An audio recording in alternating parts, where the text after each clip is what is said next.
అమ్మ కాంగ్రెస్ పార్టీ రాజశేఖర్ రెడ్డి గారు ఉన్నప్పుడు కాంగ్రెస్ పార్టీ, ఇప్పుడు కాంగ్రెస్ పార్టీలో ఏముందమ్మా? రేవంత్ రెడ్డి ఒక దొంగ ఉన్నాడు. దేవుడా.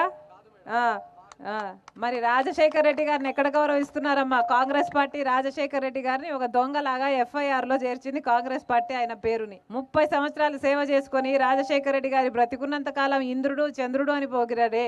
మరి రాజశేఖర్ రెడ్డి గారు ఆ పార్టీని 2 సార్లు ఇక్కడే కాదు కేంద్రంలో కూడా అధికారంలోకి తెచ్చాడే. మరి అలాంటి ఆయన చచ్చిపోతే ఆయన పేరుని ఎఫ్ఐఆర్ లో చేర్చిన పార్టీ ఏది? కాంగ్రెస్ పార్టీయే కదా. మరి కాంగ్రెస్ పార్టీ రాజశేఖర్ రెడ్డి గారికి మోసం చేయలేదా? మరి రాజశేఖర్ రెడ్డి గారిని వెన్నుపోటు పొడిచింది కాంగ్రెస్ పార్టీ కదా. మరి ఎందుకు వేయాలయ్యా కాంగ్రెస్ పార్టీకి ఓట్లు? ఎలా ఉంది ఇప్పుడు కాంగ్రెస్ పార్టీ? అసలు కాంగ్రెస్ పార్టీ అధ్యక్షుడు ఎవడు? ఒక తెలుగుదేశం పార్టీ నాయకుడు. ఓటుకు నోటు కేసులో అడ్డంగా దొరికిపోయిన ఒక దొంగ.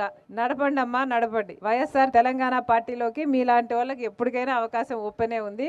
రండి, ఆహ్వానిస్తున్నాం, అందరూ చేరండి. వైఎస్ఆర్ తెలంగాణ పార్టీకి మాత్రమే మళ్ళీ రాజశేఖర్ రెడ్డి గారి సంక్షేమ పాలన తీసుకొచ్చే సత్తా ఉంది. కాంగ్రెస్ పార్టీ ఏమీ చేయదు. కాంగ్రెస్ పార్టీ రాజశేఖర్ రెడ్డి గారు పోయినాక కాంగ్రెస్ పార్టీనే 5 సంవత్సరాల అధికారంలో ఉంది. మరి ఏం చేసింది కాంగ్రెస్ పార్టీ? కాంగ్రెస్ పార్టీ సాధించలేదు రాజశేఖర్ రెడ్డి గారి ఘనత. రాజశేఖర్ రెడ్డి గారే కాంగ్రెస్ పార్టీకి ఘనత సాధించి పెట్టారు. అది వాస్తవం.